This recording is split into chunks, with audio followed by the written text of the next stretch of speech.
हरे कृष्णा कृष्ण कृष्ण हरे हरे, हरे राम राम राम हरे हरे, हरे कृष्णा। आज हम 10वें चैप्टर से शुरुआत करने वाले हैं, 10वां अध्याय पढ़ने वाले हैं और ये है हमारा सूत्र नंबर 37, राइट। 18 दिन हमने पूरे कर दिए हैं और कुछ दिन बाकी है, राइट। आज हमारा 19th डे है, 19वां दिन है और बहुत ही इंपॉर्टेंट चैप्टर हम कवर करने वाले हैं। जैसे मैंने पहले ही बता दिया था कि Bhagavad Gita is like a sandwich. ऊपर एक ब्रेड है, नीचे एक ब्रेड है और अंदर सब्जी है। सब्जी is very important, right. Stuffing is very important. तो ये जो स्टफिंग है 7 से लेके 12 चैप्टर्स का, वो बहुत इंपॉर्टेंट चैप्टर है, राइट। और हमने 9 चैप्टर में देखा कि किस प्रकार से भगवान ने बताया है कि कौन कौन मेरी शरण ले सकता है। अभी चेतसु दुराचारो, भले ही वो दुराचारी हो, भले वो कोई भी जाति का हो, कोई भी धर्म का हो, उसका कुछ भी क्वालिफिकेशन हो, वो भी मेरी यदि सेवा करे तो साधुरेव समंतव्य, राइट। ऐसे भगवान ने बताया। अभी इस चैप्टर में 10 चैप्टर का नाम है विभूति योग। विभूति माने ऐश्वर्य। भगवान खुद का ऐश्वर्य रिवील कर रहे हैं, देखो मैं कौन हूं, राइट।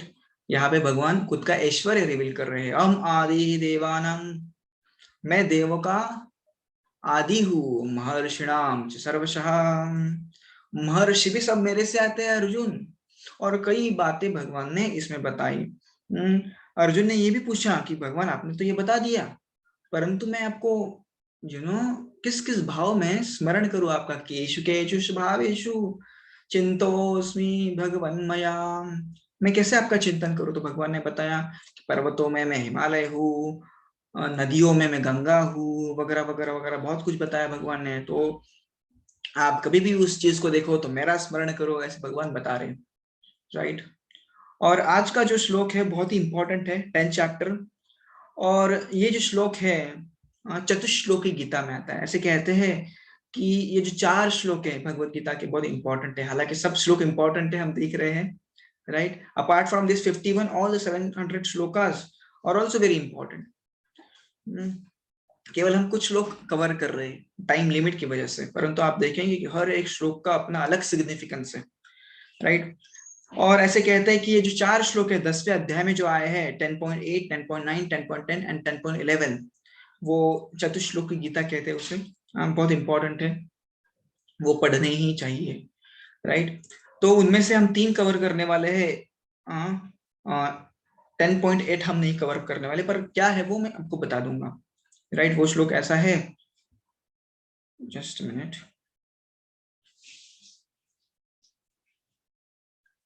यहाँ पे हम देखेंगे 10.8। यस, अहम सर्वस्य प्रभुओ मत्त सर्व प्रवर्तते इति मत्वा भजन्ते मां बूढ़ा भाव समन्विता। तो कृष्ण कह रहे हैं कि मैं संसार मात्र का मूल कारण हूँ, प्रभव हूँ, और मुझे से ही सारा संसार प्रवृत्त हो रहा है। ऐसा मेरे को मानकर मेरे में ही श्रद्धा प्रेम रखते हुए बुद्धिमान भक्त मेरा ही भजन करते हैं, सब प्रकार से मेरे शरण होते हैं। और आज हम पढ़ने वाले हैं 10.9, वो भी बहुत इंपॉर्टेंट है, राइट। चलिए आगे बढ़ते हैं।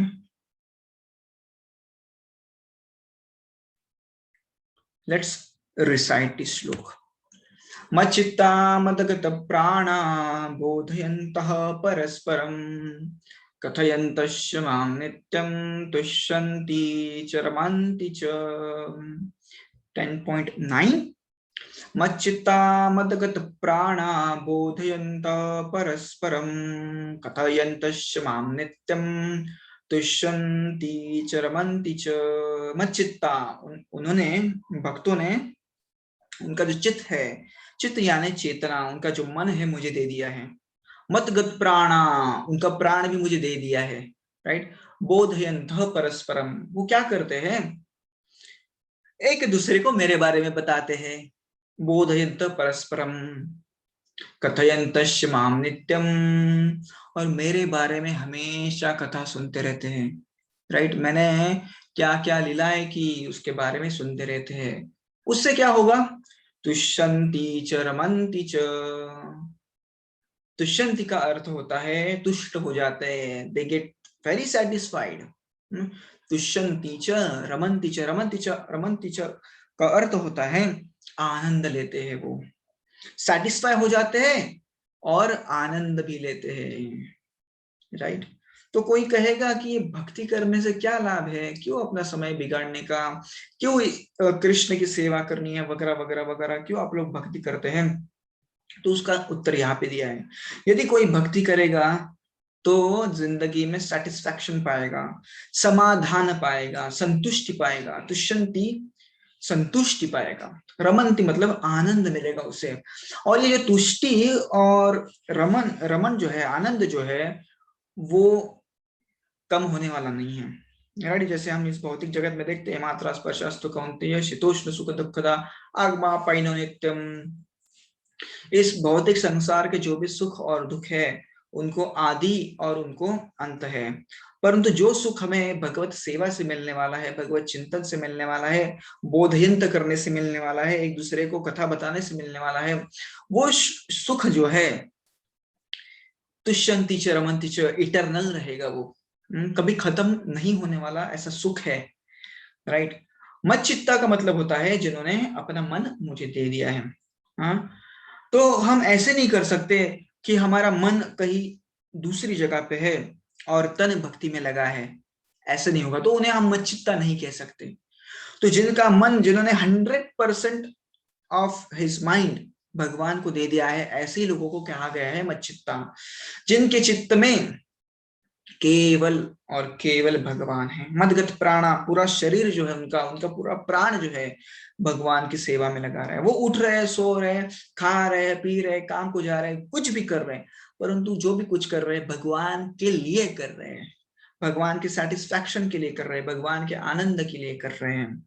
और क्या करते हैं वो? बोधयंत परस्परम, एक दूसरे को बोध देते हैं, एक दूसरे को बताते हैं, अपने रियलाइजेशन शेयर करते हैं। क्या सीखा गीता से, क्या सीखा भागवत से, एक दूसरे को बताते हैं। कथयंत, एक दूसरे से कथा सुनते हैं, राइट। एक कहानी बताऊंगा, और बहुत ही जबरदस्त कहानी है।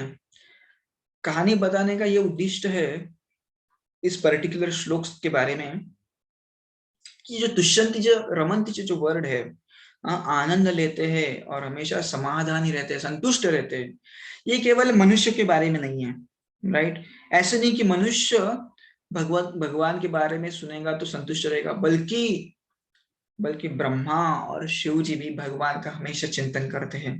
जैसे मैंने कई बार बताया कि माता पार्वती ने पूछा कि भगवान शिव, आप तो देवों के देव महादेव है, आप किसका चिंतन करते हैं? तो शिव जी ने क्या बोला था? राम रामेति रमे रामे मनोरमे सहस्त्र नाम ततुल्यं राम नाम वरानने। हे पार्वती देवी, मैं राम जी का नाम ले रहा हूँ, राम जी का नाम लेता हूँ तो मुझे आनंद मिलता है, संतुष्टि मिलती है। तो इस कथा में देखेंगे कि किस प्रकार से देवता लोग भी भगवान के बारे में जब सुनते हैं तो संतुष्टि लेते हैं, आनंद लेते हैं उसमें, राइट। Let's go ahead. तो कई साल पहले की बात है, पूर्व की बात है, एक संत रहा करते थे जिनका नाम था पुंथानम। और ये चित्र बहुत ही बढ़िया है, मुझे लगा ये पुंथानम है। और इन्होंने बहुत सारी रचनाएं की है, बहुत सारी कविताएं लिखी है, और भगवान के साथ इनका प्रत्यक्ष रूप से आदान प्रदान हुआ करता था। इसलिए मैंने ये चित्र बताया कि भगवान खुद उनके पास आते थे, प्रसाद लेने के लिए समझो, कि कुछ मदद करने के लिए समझो, लाइक दैट। तो बहुत ही घनिष्ठ रूप से भगवान से जुड़े थे वो, राइट। तो तिरुवयुरप्पम नाम की जो मूर्ति है, गुरुवायुरप्पम, आई मीन सॉरी, ये केरला में है। और उस जो कृष्ण है वहां के, उनकी ये पूजा करते थे, राइट।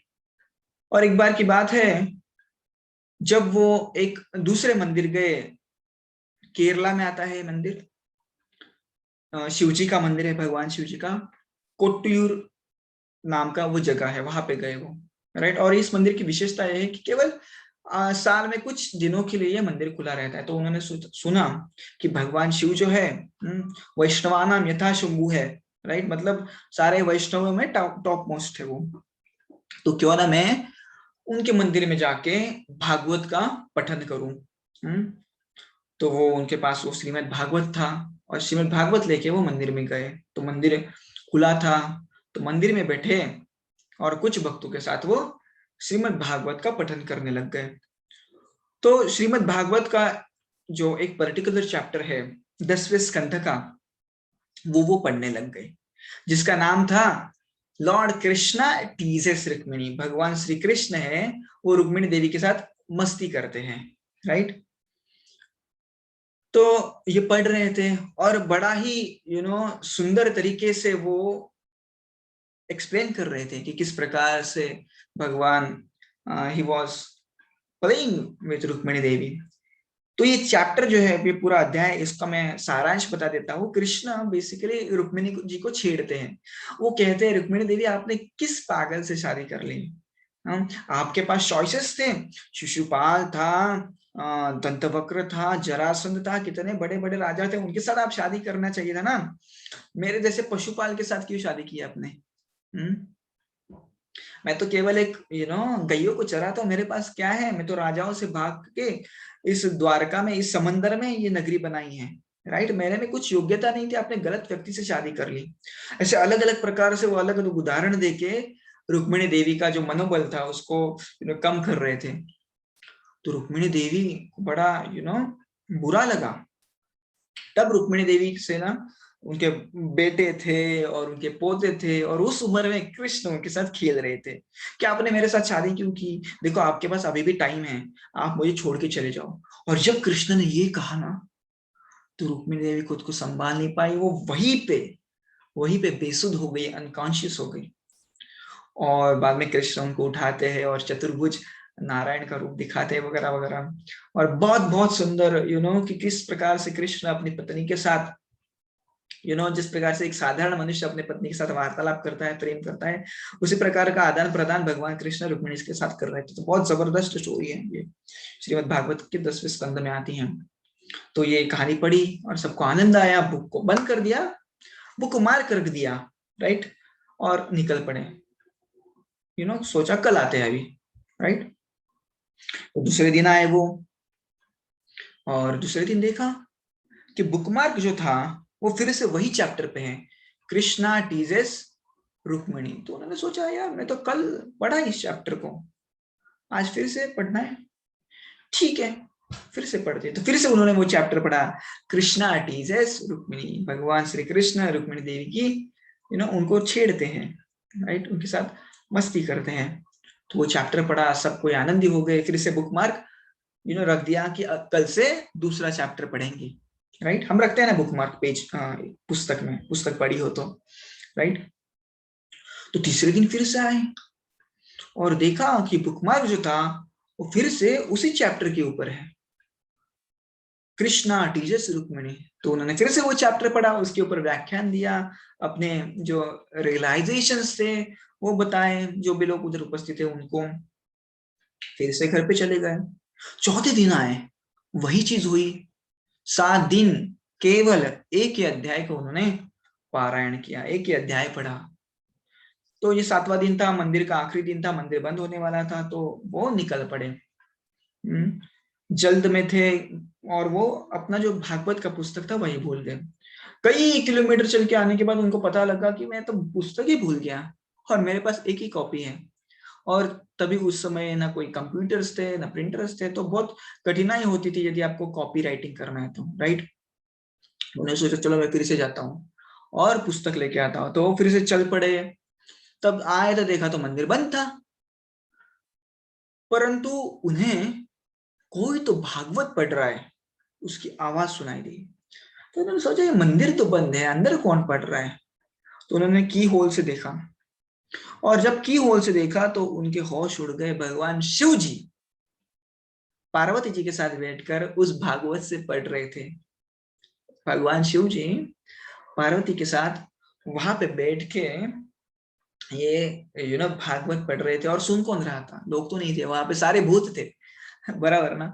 भगवान शिव जी को भूतनाथ कहते हैं। भूतनाथ इसलिए कहते हैं कि वो सारे भूतों के ऊपर कृपा करते हैं। देखिए भूत जो है मोस्ट डिग्रेडेड लिविंग एंटिटीज होते हैं, राइट। उनको इसलिए भूत की योनि मिलती है, पर फिर भी भगवान शिव जी उनके ऊपर कृपा करते हैं, इसलिए उनको भूतनाथ कहते हैं। तो बता रहे थे और सब जो भूत थे उनसे सुन रहे थे एकदम, एवरीवन वाज इन एक्सटेसी। सबकी आंखों में पानी था, शरीर में पे रोमांच था, इतना अत्यानंद की अनुभूति सारे लोग कर रहे थे, राइट। और सब कुछ खत्म हुआ तो शिवजी ने पूछा, कैसा दिया मैंने भागवत क्लास आज, आपको मजा आया कि नहीं, कैसे बताया मैंने भागवत। तो पार्वती जी ने कहा बहुत अच्छा किया, बहुत अच्छा आपने बताया, परंतु आपने पुंथानम जैसे नहीं बताया। पुंथानम जैसे स्टोरी बताते हैं वैसे आपने नहीं बताया शिव जी। तो शिव जी ने कहा हाँ हाँ, मुझे भी पुंथानम जिस प्रकार से कहानियां बताते हैं भगवान की, जिस प्रकार से विस्तार में बताते हैं, मुझे भी वही अच्छा लगा, इसलिए मैंने एक ही कहानी को बार बार बार बार उनके मुंह से दोहराया, क्योंकि मैं इतना संतुष्ट हो गया था वो कहानी सुन के कि मुझे बार बार बार बार वही सुनने की इच्छा हो रही थी। इसलिए मैं बुक मार्क जो था पुनः पुनः वही चैप्टर के ऊपर रख देता था, कृष्णा टीसेस रुक्मिणी। और जब ये बात कुंथानम ने सुनी तो उनकी आंखों में पानी आ गए। तो भगवान शिव जी भी अत्यानंदित हो जाते हैं, रोमांचित हो जाते हैं जब कृष्ण के बारे में सुनते हैं। अरे बहुत जन प्रश्न पूछते हैं कि कृष्ण आते हैं इस जगत में तो इतनी सारी लीला क्यों करते हैं, आइए ना मार दो कंस को मार दो, जरासंध को मार दो और अपने धाम पे चले जाओ। तो भगवान लीला इसलिए करते हैं कि उनके भक्तों को कुछ मैटर मिल जाए उनके बारे में डिस्कस करने के लिए, राइट। भगवान को केवल असुरों को मारना होता तो वो हार्ट अटैक देके ही मार देते, राइट। परंतु वो इस पृथ्वी तल पे आते हैं, लीला करते हैं, क्यों करते हैं, अपने भक्तों को आनंद देने के लिए। श्रीमद् भागवत क्या है, सारी कृष्णों की लीलाओं का तो वर्णन है, और लीला भक्तों को आनंद देने के लिए बनाई है। यदि हम भागवत नहीं पढ़ेंगे, भगवत गीता नहीं पढ़ेंगे तो आनंद कैसे आएगा, राइट। इन भौतिक चीजों में ही हम आनंद ढूंढने लग जाएंगे तो ये कभी भी आनंद देने वाला नहीं है। ये ही संस्पर्श जा भूगा दुख यो नय एवते आद्यंतवंत कौन्तेय नाते शूरमते बुधा। जो बुद्धिमान व्यक्ति है इस भौतिक जगत की जो सुख है उसमें आनंद नहीं ढूंढता, क्योंकि उसे पता है दुख यो नय एवते, ये तो दुख की योनि है, यहाँ से तो दुख पैदा होने वाला है, राइट। कोई भी चीज कर लो आप, कोई भी चीज आपको आज आनंद दे रही है तो कल 101% आपको दुख देगी, राइट। तो पुंथानम और इस भगवान शिव जी की स्टोरी, इस कहानी से हम समझते हैं कि तुष्यंति च रमन्ति च, यदि आपको आनंद चाहिए जीवन में वास्तविक, तो वो आपको कृष्ण लीला में मिलेगा, right. In conclusion the process of devotional service is the simplest. बहुत सिंपल है, क्या करना है, श्रवणम कीर्तनम विष्णु स्मरणम, केवल भगवान का स्मरण करो, श्रवण करो, ये भक्ति का प्रोसेस है। कितना सिंपल है, पर इसका बेनिफिट कितना हाई है, कितना ऊंचा बेनिफिट है इसका। नेहा वित्क्रमणाशुस्ति प्रत्यवायो न विद्यते स्वल्पमपि यस्य धर्मस्य त्रायते महतो भया। छोटा सा आप धर्म कर लेंगे तो बड़े से बड़े विघ्न से आपकी छुटकारा हो जाएगा, right. Yet most powerful, it not only purifies the heart but fills it with bliss। तो ऐसे नहीं कि केवल हमारे हृदय का शुद्धिकरण होगा, जब कर रहे हैं तो शुद्धिकरण होगा, नहीं नहीं, ऐसे नहीं, आपको आनंद भी आएगा, राइट। तो और जब तक हम ये प्रैक्टिस नहीं करेंगे ना, एक्सपीरियंस नहीं कर पाएंगे। केवल सुनने मात्र से, राइट, ये सब लॉजिकल चीजें सुनने मात्र से हमें आनंद नहीं आने वाला। जितना भी गुलाब जामुन के बारे में सुनो, आपका पेट नहीं भरेगा, आपको आनंद नहीं आएगा। जब गुलाब जामुन आप मुंह में डालेंगे तभी आपको आनंद आएगा। उसी प्रकार से जब आप एक्चुअल में भक्ति को प्रैक्टिस करने लग जाएंगे तो आप उसको एक्सपीरियंस करेंगे। कुछ भी प्रश्न हो तो कृपया कमेंट बॉक्स में जरूर पूछिएगा। धन्यवाद। हरे कृष्णा।